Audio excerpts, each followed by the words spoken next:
हमारे बहुत ही आदरणीय हमारे इलाके के संघर्ष के प्रति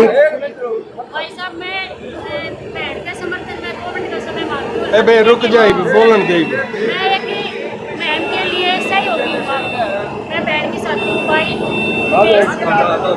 इसमें बहन जी आप आ जाओ। नहीं प्रोटोकॉल थोड़ा सा हमें बारडा जाना है यहाँ से। बोलो और हो गया बे हो गया हो गया बे हो गया हो गया हो गया हो गया हो गया हो गया बस हो गया। तो आ जाओ। ये भी ना बोल रहे रुक जा बे यार क्या बे रुक जाए बे रुक जा रहने दे। बहन जी आ जाओ क्योंकि आप समझ सकते हैं आज सुबह मैं सिरसा था। सिरसा वालों ने कहा बताया सिरसा में 5 सीट है, पांचों की 5 सीट कांग्रेस पार्टी की झोली में सिरसा में आ गई। इलाहाबाद से भी जीत रहे हैं। ये जो वोट काटो उम्मीदवार खड़े हैं सिरसा में भी एक आधा जो इलाहाबाद में और बाकी जगह गोपाल कांडा ये वहां भी तीनों मिलके लड़ रहे हैं, आपने देख लिया होगा। उसके बाद हम हिसार आए। हिसार में है आ जाओ चलो आपको किसने मना किया है? आप आ जाओ रोक लेते हैं। आ जाओ आप आ जाओ आ जाओ आप आ जाओ ना आपका बड़ा आशीर्वाद देकर चंडीगढ़ हुड्डा साहब के पास भेजने की तैयारी कर रहे हैं। हमारे भाई बलराम जी जुलाना हल्के से, हमारी बहन जुलाना से भी कांग्रेस पार्टी की प्रत्याशी, और जो कंपटीशन में है ये भी एक कंपटीशन है कौन सा ज्यादा से जीतेगा। ठीक बात है ना। और ये जैसे होता ना मैं आपके यहाँ कि भाई न्यूट्रल वेन्यू, ये लाखन माजरा भाई देखो ये हरियाणा का बिचल है लाखन माजरा, और भाई हमारे लिए तो भाई धरती का बिचल है। ये लाखन माजरा है क्योंकि यहाँ लाखन माजरा पंचायत जो फैसला करती है 4 दिशाओं में जाता है। ये न्यून के महम में, न्यून के कलोई में, न्यून के वाड़ा में, जुलाना में, भाई बड़ौदा में, 5 हल्कों प्रति 5 हल्कों का बीच चल अगर कोई है तो ये लाखन माजरा है, ये मेरा गांव है। तो यहाँ से जो फैसला होता है तो हमारे सभी पिता समान बुजुर्ग नौजवान साथी माताओं बहन आज इतनी लाखन माजरा में हम पहुंचे और इस स्टेडियम में बचपन से लेकर आज तक हम आते रहे, गांव में आते रहे, लेकिन इतनी बड़ी संख्या में आज जो आप यहाँ पे पहुंचे हो वो कुछ उस बात के मायने हैं, वो कुछ दिखा रहा है। और जो मैं आपको बता रहा था उस समय बहन जी से मैं इजाजत लेके कि थोड़ा शॉर्ट के टाइम क्योंकि भागा दौड़ी चल रही है, दिन में 5-5, 6-6 हल्के कवर कर रहे हैं, जितना हो सकता है रात को सो नहीं पा रहे, लेकिन घुमा दिया कि नहीं घुमा दिया सिस्टम हो रहा है।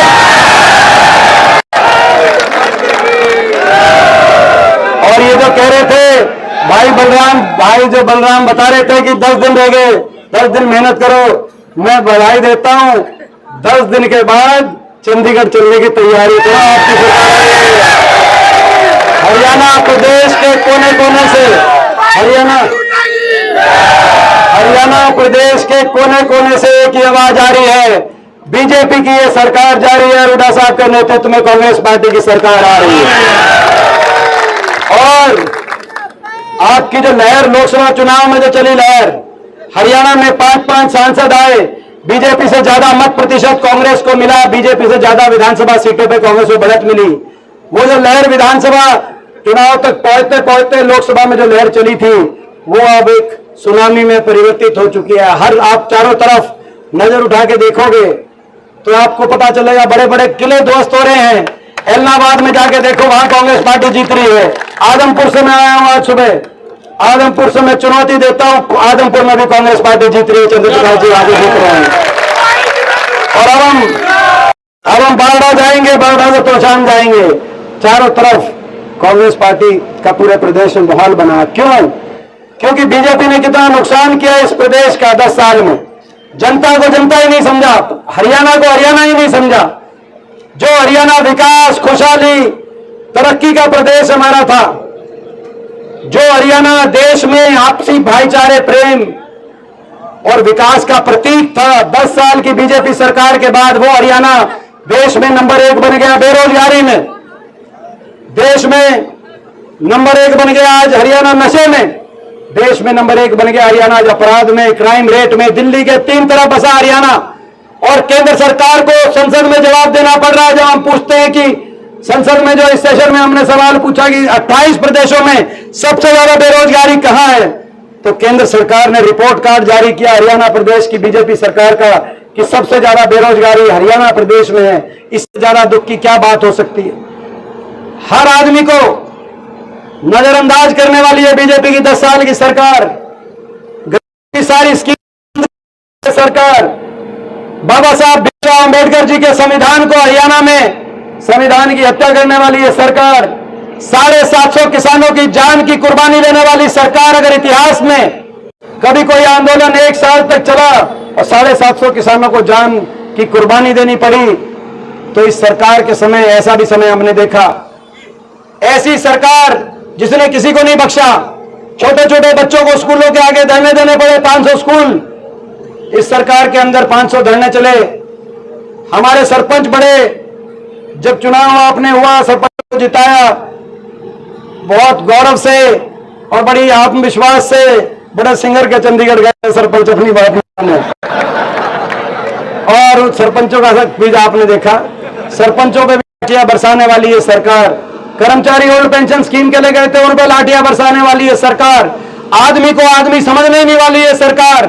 उलझा दिया हरियाणा के नागरिकों को, उलझा दिया आम आदमी को, उलझा दिया। कहीं पोर्टल में उलझा दिया, ऐसे ऐसे पोर्टल ले आए, कहीं आईडीओ में उलझा दिया, फैमिली आईडी में उलझा दिया, प्रॉपर्टी आईडी में उलझा दिया। उलझा दिया कि नहीं उलझा दिया नौजवान? और हरियाणा के नौजवान को उलझा दिया, हरियाणा के नौजवान को उलझा दिया कच्ची नौकरियों में। सीटी में 30 पेपर लीक हुए, कोई भर्ती नहीं हुई 5 साल तक। नौजवानों को केवल मिली ये ज्वाइनिंग के लिए नौजवान, ये जो नौजवान है ज्वाइनिंग की मांग कर रहे हैं कि कांग्रेस सरकार बनते ही, अभी कुछ दिन पहले तक ये बीजेपी की रैलियों में जा रहे थे, इनको भी समझ में आ गया कि हमारी सरकार आ रही है। और ये इन नौजवानों को केवल तारीख मिली, ज्वाइनिंग नहीं मिली 5 साल से। कहा कि पहले खट्टर साहब ने कहा 60,000 नौकरी लगाएंगे, फिर खट्टर साहब बदल गए। फिर नायब सिंह जी ने कहा लोकसभा से पहले 60,000 ज्वाइनिंग करा देंगे, फिर लोकसभा चुनाव आ गया, बोला चुनाव। फिर बोला जी विधानसभा से पहले कर देंगे, फिर विधानसभा चुनाव आ गया। तब विधानसभा चुनाव भी जब आ गया तो कहा विधानसभा के बाद बीजेपी की सरकार बनेगी। नौजवानों को 5 साल तक नौकरी नहीं मिली पक्की। कुछ ग्रुप सीओडी की तो कोई मिली नहीं, अगर कुछ क्लास 1 क्लास 2 की आई उसमें भी हरियाणा से ज्यादा हरियाणा के बाहर के बच्चे लगे। नौजवानों को तो इस सरकार में मिला तो केवल एक काम मिला, जो सनी देओल की एक पिक्चर आई थी, सनी देओल की पिक्चर आपने देखी होगी। बचपन में हम भी देखते थे, सनी देओल हमारे सबसे फेवरेट एक्टर होते थे। सनी देओल की एक पिक्चर आई थी दामिनी, उसमें वो क्या है कि इनको मिले केवल तारीख पे तारीख, तारीख तारीख तारीख, और कांग्रेस की सरकार बनेगी। और कांग्रेस की सरकार बनेगी। नौजवानों सुनो, मेरे भाइयों सुनो, मेरी बहनों सुनो, नौजवानों, कांग्रेस की सरकार बनेगी। मेरिट पर से जॉब कैलेंडर लागू करके 2 लाख खाली पड़े सरकारी पदों को भरने का काम, अपने नौजवानों को रोजगार दिलवाने का काम करेंगे और आपको मिलेगा ज्वाइनिंग पे ज्वाइनिंग, ज्वाइनिंग पे ज्वाइनिंग, ज्वाइनिंग पे लेके जाने की लड़ाई है। हरियाणा के नौजवान के भविष्य को बचाने की लड़ाई है। आप लोगों से कितनी घृणा इस सरकार के दिल में होगी आप लोगों के प्रति, इसका अंदाजा इस बात से लगाया जा सकता है। 7.5 लोग घर बढ़ गए, लेकिन आज तक बीजेपी के किसी नेता ने सहानुभूति के 2 शब्द नहीं कहे। ये कहते हैं कि खून टुकराते हैं, लेकिन जो जिसका कोई भाई चला गया, बेटा चला गया, किसी घरवाला चला गया, कम से कम हमें दुख है। एक तो बीजेपी का कोई लीडर कह सकता था। कितने आपके प्रति राजधर्म कहता है कि हर नागरिक के प्रति दिल में कुछ दया का भाव हो, कुछ सहानुभूति हो, लेश मात्र हो लेकिन हो। लेकिन एक ऐसा राजधर्म, हमारी बेटियां, क्या कसूर था विनेश का, क्या कसूर था साक्षी मलिक, क्या कसूर था हमारी बेटियां, ओलंपिक विजेता हमारी ओलंपियन, हमारी 6 बेटियां 6 महीने तक दिल्ली की सड़कों पे पड़ी रही, 6 महीने तक। और दिल्ली के 3 तरफ होने का गौरव करने वाला हरियाणा, हम जाकर अपने बेटियों को न्याय तक नहीं दिला पाए, FIR तक नहीं दर्ज करा पाए। वो दिल्ली पुलिस, जिस दिल्ली पुलिस में ज्यादातर अधिकारी सिपाही हरियाणा के, हम जाते थे, बताते थे कि ऊपर से आदेश है कि एफआईआर नहीं करनी इन लड़कियों की, क्योंकि आरोपी बीजेपी के सांसद थे, उत्तर प्रदेश से सांसद थे। राजधर्म में नागरिक में भेदभाव नहीं किया जा सकता, और लड़कियों की मान सम्मान और इज्जत के लिए तो बिल्कुल नहीं किया जा सकता। यह वो देश है जिस देश में बहन बेटी की इज्जत को भी अपनी इज्जत मान के देश चलता है। यह वो देश है, इसमें अगर बहन बेटी की इज्जत की बात आए, यह वो देश है। अगर बहन बेटी की इज्जत की कोई बात आए तो अपने गांव का, परिवार का कोई दोषी हो जाए तो उसको भी दोषी करार कर देता है। ये वो देश है, ये संस्कृति है। जब बहन बेटी की इज्जत पे बात द्रौपदी पे आई, ये वो देश हरियाणा है जहां कुरुक्षेत्र के रण में महाभारत का युद्ध हुआ। तो इन बेटियों को क्यों छोड़ दिया गया? कितना बड़ा भेदभाव आपके साथ किया गया। जब नतीजा आएगा तब देश देखेगा कि आप इस अन्याय का बदला वोट की चोट से लोगों की नहीं लोगे, देश देखेगा। आज पूरे देश में जब नतीजा आएगा तो तमिलनाडु से लेकर और कश्मीर तक लोग देखेंगे कि ये वो हरियाणा, जिस हरियाणा के किसानों को इस सरकार ने बलि चढ़ाया, वो हरियाणा जिस हरियाणा की बेटियों को का अपमान करके इस सरकार ने एक उदाहरण बनाया, वो हरियाणा जब फैसले की घड़ी आई तो जिन्होंने उनके अन्याय किया, अन्याय करने वालों के साथ देता हरियाणा, या न्याय की लड़ाई लड़ने वाला हरियाणा, पूरा देश देखेगा। और भाई आज आपके बीच में निश्चित तौर से कांग्रेस सरकार आ रही है, इसमें कोई दो राय नहीं। चारों तरफ माहौल आपका है कि नहीं है माहौल आपका? तो भाई देखो, अब आ गई अपने घर की बात। हरियाणा की तो बात होगी, अब आ गई घर की बात। बड़े बड़े नेता आ रहे हैं दिल्ली से, कोई गुजरात से। 10 साल की सरकार के बाद भी अपना काम नहीं बता रहे बीजेपी ने क्या किया, क्यों काम ही नहीं किया, हर आदमी को उलझा दिया। केवल आते हैं और हुड्डा साहब पे निशाना साध के वापस चले जाते हैं। कांग्रेस पार्टी पे, हुड्डा साहब को और मेरे को निशाने पे 10 साल तक, आप अंदाजा लगाओ 10 साल तक इन्होंने हमें निशाने पे रखा। हुड्डा साहब को 10 साल तक निशाने पे रखा कि नहीं रखा? 10 साल तक देश में बड़े बड़े झुक गए, बड़े बड़े, मगर हुड्डा साहब खड़े रहे आपके लिए, आपके आशीर्वाद के लिए हम खड़े रहे, कांग्रेस पार्टी खड़ी रही। और आज भी आ रहे हैं 10 साल के बाद, अपना काम नहीं बता रहे। केंद्रीय गृह मंत्री आए थे, प्रधानमंत्री जी आए थे, सारे दिल्ली के, गुजरात से बड़े बड़े लीडर आए थे, अपना 10 साल का लेखा जोखा नहीं बताते, केवल हुड्डा साहब पे निशाना साध के। तो जब मैं आपसे पूछना चाहता हूं, जब फैसले की घड़ी आए तो अपने घर की तरफ, पूरा देश हरियाणा की तरफ देख रहा है और ये हमारे घर की तरफ देख रहे हैं। ये जो गुजरात से जो लोग आ रहे हैं भाई, इनके आगे हमारे घर में हमारी कण बनना तकन दिए भाई, इनकी मैं आपको कहना हमारी जब ये रिपोर्ट आए कि महम की सीट किसके खाते में जाएगी, जब ये मैच से बात है ये महम की सीट किसके खाते में जाएगी, तो डंके की चोट पे उस दिन 8 तारीख को फ्लैश होना चाहिए। उस फ्लैश दिल्ली और गुजरात तक पहुंचना चाहिए कि मेन की सीट दीपेंद्र हुड्डा के, भूपेंद्र सिंह हुड्डा के और भाई बलराम के पक्ष में गई है। फ्लैश होना चाहिए, ये फ्लैश होना चाहिए, ये फ्लैश होना चाहिए। और जो मैं दूसरी बात आपको बता गया था, पहले बता गया था कि नहीं बता गया था, पूरे हरियाणा में एक साजिश हो रही है आपके साथ, पूरे हरियाणा में साजिश से बच के रहना। बीजेपी मान चुकी है कि बीजेपी हार रही है, लेकिन साजिश की जा रही है।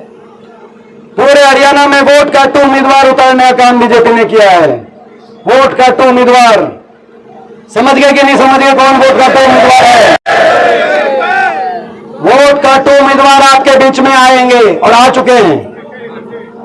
जो जनादेश है, जनभावना है बीजेपी के खिलाफ, उस जनभावना में सेंध लगाने के लिए कोई जेजेपी, जैसे पिछली बार दुष्यंत चौटाला के आगे थे, कोई जेजेपी का, भाई ठीक बात है हो लिया, आप बाकियों ने भी कर दो, तो भाई कोई जेजेपी का ओढ़ा पहन के आएगा, कोई इनेलो का ओढ़ा पहन के आएगा, कोई निर्दलीय का ओढ़ा पहन के आएगा और कोई जनसेवक का ओढ़ा पहन के आएगा। वोट काटू आपको,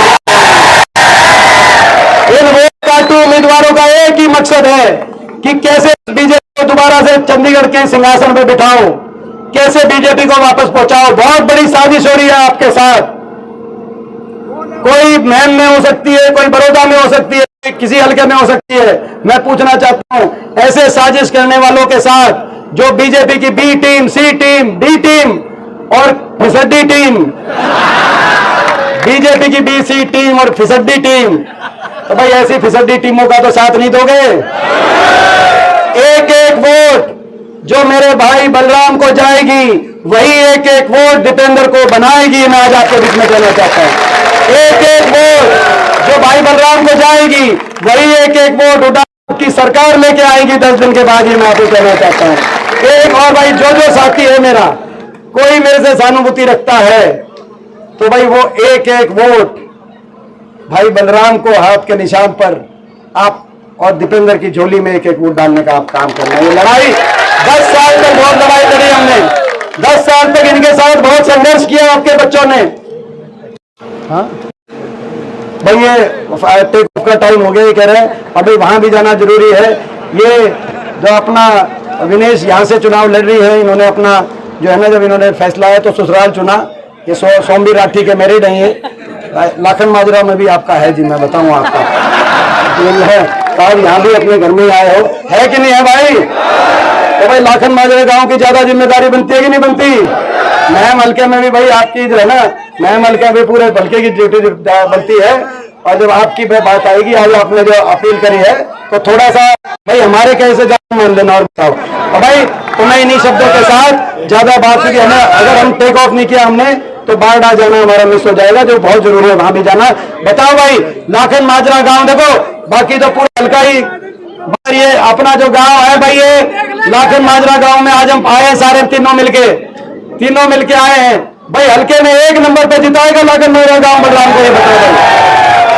सबसे बड़ी जीत देखो भाई लाखन माजरा वालों, और तो बताना हल्के की सबसे बड़ी जीत लाखन माजरा गांव की होगी, बताओ भाई।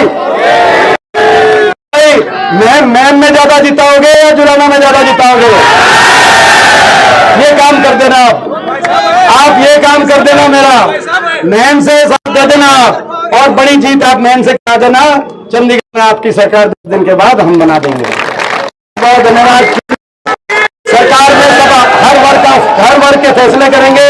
बड़े बुजुर्गों को 6,000 बुढ़ापा पेंशन, महिलाओं को 2,000 रुपए रसोई पेंशन, 300 यूनिट बिजली में राहत, पदक लाओ पद पाओ, गरीब आदमी के लिए 100 गज के प्लॉट और मकान की परियोजना, और भाई जरूरतमंद को जिनको हारी बीमारी हो जाए 25 लाख तक इलाज सरकार की तरफ से कराने का हम करेंगे।